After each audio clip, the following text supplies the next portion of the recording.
Assalamualaikum warahmatullahi wabarakatuh. Yang terhormat Ibu Miftahul Jannah SPD MKOM, saya Khalda Salsabila dengan NIM 0479039991 dari Prodi Sistem Informasi.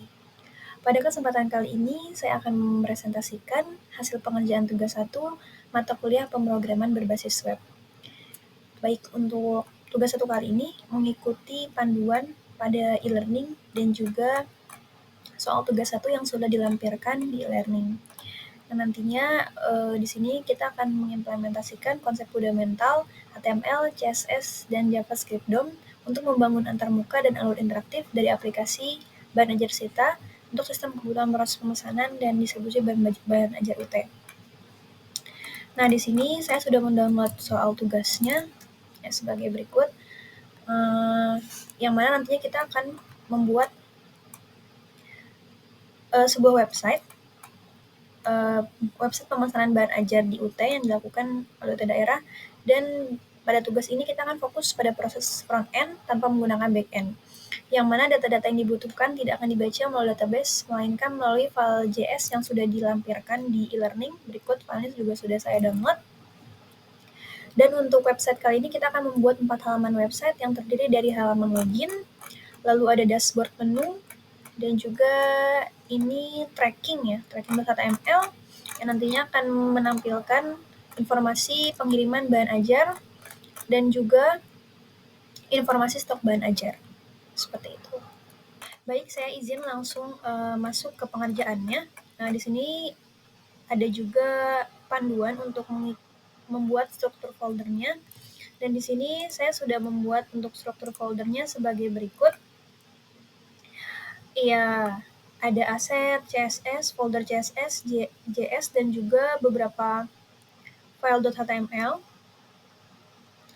Nah, untuk website kali ini, kita akan menggunakan 3 komponen, yaitu HTML, CSS, dan juga JavaScript. Di mana nanti untuk HTML ini digunakan untuk membuat struktur halaman, lalu CSS nanti kita gunakan untuk mengatur desain dan tata letak halaman agar nantinya terlihat lebih rapi dan menarik, dan nantinya juga berfungsi untuk memisahkan antara struktur halaman HTML dengan tampilannya, sehingga nanti kodenya akan menjadi lebih terorganisir dan juga mudah dikelola, seperti itu. Lalu untuk JavaScript-nya di sini file script.js digunakan untuk membuat website menjadi lebih interaktif. Nantinya akan ada tampilan seperti pop-up dan validasi login. Nah, saya kembali lagi ke soal tugasnya, menjelaskan sedikit terkait halaman website yang nanti akan kita buat, yang dimana kita akan masuk ke halaman login, dan untuk halaman login ini saya coba buat di kode index.html. Yang pertama nanti akan ada input email password, ini di bagian ini, input email dan password. Kita nanti akan memasukkan email dan password yang sudah didata di data.js. Nah, di bagian variabel data pengguna. Seperti berikut. Lalu selanjutnya nanti kita akan juga tampilkan tombol login yang nantinya akan redirect langsung ke dashboard apabila berhasil login. Tapi kalau misalnya salah atau tidak sesuai, maka dia akan muncul pop-up atau alert bahwa email yang kita masukkan itu atau passwordnya salah. Nah, itu saya masuk ke di sini, saya coba code di sini, itu bagian login handler. Nah, ketika nanti berhasil login, nanti akan ada greeting selamat datang, username yang kita login. Apabila salah, maka nanti akan memunculkan pop-up atau alert email password salah.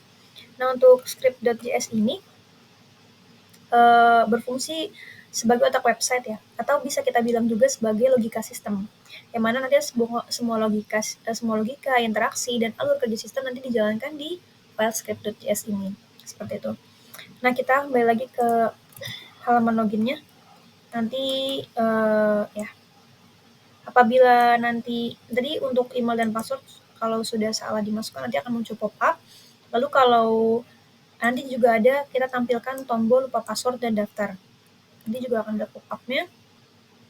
Itu ada di bagian berikut, di lupa password. Nah, nanti ini masuk ke kelas modal. Nah, ini masuk ke style.css. Nah, ini untuk modal styling pop-up loginnya. Nah, CSS ini tuh ibarat tadi kita akan mengatur desainnya. Dimana konsep CSS ini tuh seperti ibarat pakaian atau make up ya, yang mana akan membuat tampilannya lebih rapi, berwarna, dan menarik. seperti itu. Kembali lagi ini di mode styling untuk pop-up loginnya. Ini nanti dia akan muncul pop-up apabila kita klik lupa password atau daftar, seperti itu. Lalu selanjutnya kita masuk ke bagian dashboard menu, yaitu nantinya akan terdiri dari beberapa navigasi seperti informasi bahan ajar, tracking, laporan, dan juga histori transaksi bahan ajar. Nah, kita masuk ke bagian dashboard. Nah, di sini untuk bagian dashboardnya dia masih ikut ke CSS style.css. Lalu ini bodinya nanti juga ada header dan kontainer, lalu logo UT. Nah, ini untuk bagian navigasinya. Nantinya untuk informasi bahan ajar, apabila kita klik, dia langsung redirect atau ternavigasi ke halaman stock.html. Lalu untuk tracking pengiriman, dia masuk ke tracking.html. Untuk laporan, ini masih belum saya isi, dan juga histori transaksi masih belum ada. Lebih seperti itu. Lalu untuk tampilan greeting berdasarkan waktu local time, itu saya main di script.js di bagian hour. Nah, ini ada greeting otomatisnya. Saya pakai konsep berikut, misalnya jam 5 sampai jam 11 itu waktu pagi, jam 11 sampai jam 15 itu waktu siang, jam 15 sampai jam 18 itu waktu sore, dan di luar waktu tersebut adalah waktu malam.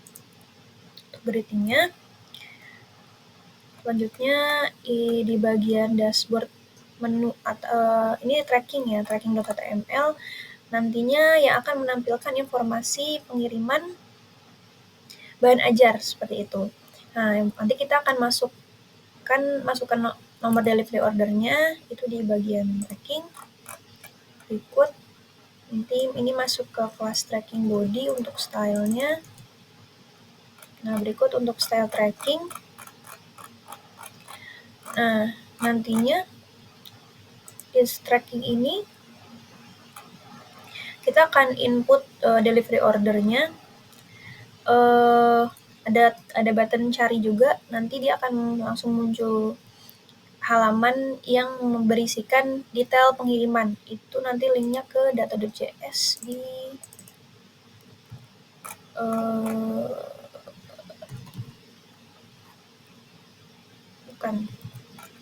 di bagian tracking ini berikut ya. Variabel data tracking. Jadi kita input delivery ordernya, nanti akan muncul nama mahasiswa, status pengiriman, juga status pengiriman di detail di perjalanannya nih, seperti berikut. Seperti itu, nanti dia akan muncul. Lalu selanjutnya masuk ke informasi stok bahan ajar. Nah, informasi stok bahan ajar ini ada di file stock.html, yang mana nantinya akan menampilkan data dummy dari data.js yang tadi kita sudah diberikan. Ini data bahan ajar ada di sini. Nanti dia akan menampilkan BMP ya, BMP atau bahan ajar yang sudah sudah kita data di data.js seperti itu. Nah, ini berikut untuk isi stoknya. Ini nanti dia akan berupa tabel. Saya buat tabel di situ yang nantinya akan menampilkan kode lokasi barang, nama barang, jenis, edisi, stok, dan cover. Lalu nantinya kita akan menambahkan baris atau stok baru menggunakan JavaScript DOM. Nah, di sini saya sedikit menerapkan role-based access control, di mana nanti pada penambahan data, yang bisa menambahkan data itu hanya role admin dan pusat atau puslaba. Ini kita main di sini.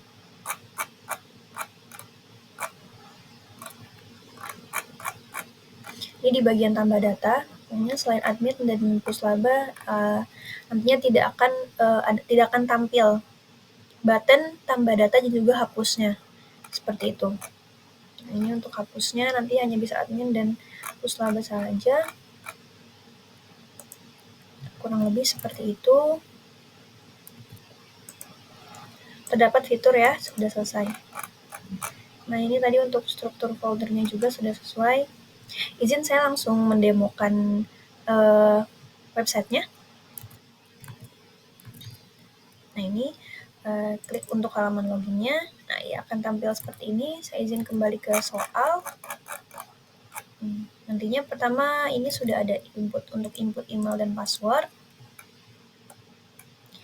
Nah, lalu Untuk tombol loginnya berikut, kita harus mengisikan email dan password ya, maka tidak bisa login apabila tidak input. Lalu kalau kita login menggunakan email atau password yang salah, maka akan muncul pop-up email atau password salah.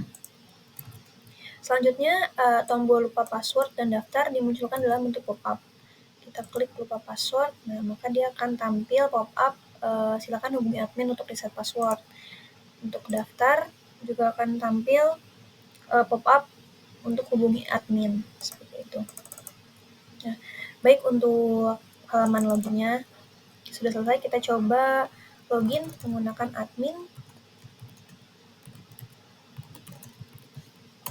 Nah, ini ada greeting selamat datang di pop-up-nya.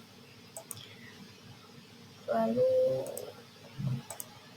nah ini untuk tampilan dashboard-nya, ada navigasi ke arah informasi bahan ajar, tracking, laporan, dan juga histori transaksi. Di bagian dashboard kita di sini juga ada greeting selamat malam sesuai dengan local time. Lalu kita masuk ke dashboard menu atau tracking ya. Kita coba tracking pengiriman. Di sini kita coba input delivery order. Delivery order, coba kita buka open data, kita ke tracking. Untuk kita coba masuk ke untuk melihat status pengirimannya. Ini untuk tombol search-nya ada sedikit animasi. Nah, untuk tracking pengirimannya menampilkan hasil dari detail pengiriman, nomor delivery order, nama, status pengirimannya, dan juga riwayat perjalanannya. Seperti itu. Ini kita coba yang lain. Bagus. Nah, ini juga tampil untuk Agus. Ya, sudah dikirim. Kita coba kembali ke dashboard lagi. Lalu selanjutnya, ini sudah muncul nama mahasiswa atas pengiriman.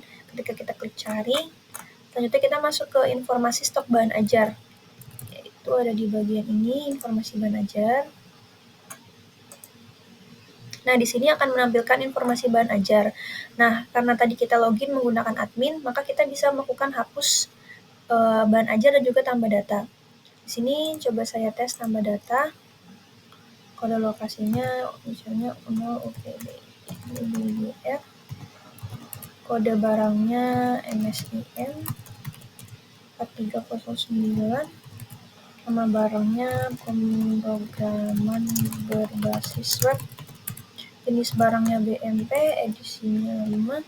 Jumlah stoknya kita simpan. Data berhasil ditambahkan. Nah, ini datanya berhasil ditambahkan. Ini sebenarnya kita masih save di local storage. Coba saya kembali ke dashboard, lalu kita login lagi. Ini masih datanya masih kesimpan ya. Nah, ini karena masih menggunakan admin, user yang login, jadi kita coba hapus. Apa tadi kita buat? Yakin ingin menghapus data ini? Oke, nah udah hilang ya. Kita coba login lagi, sudah hilang. Nah, selanjutnya bagaimana apabila yang login ini menggunakan user biasa, yang tadi penerapan role based access control. Kita coba masuk menggunakan Rina. Lalu masukkan passwordnya. Masukkan Rina. Ini sepertinya agak berat laptop saya. Jadi mohon maaf. Iya, masuk ke informasi bahan ajar. Nah, di sini untuk halaman untuk button hapus dan juga button tambah data tidak bisa digunakan, tidak ditampilkan karena role base-nya ini hanya UPBJJ atau mahasiswa atau user biasa ya. Kurang lebih seperti itu. Baik, saya rasa cukup sekian yang dapat saya sampaikan. Ibu Miftahul-Jannah, mohon dapat ditinjau lebih lanjut. Tugas 1 yang sudah saya kerjakan, kurang lebihnya mohon maaf. Wassalamualaikum warahmatullahi wabarakatuh.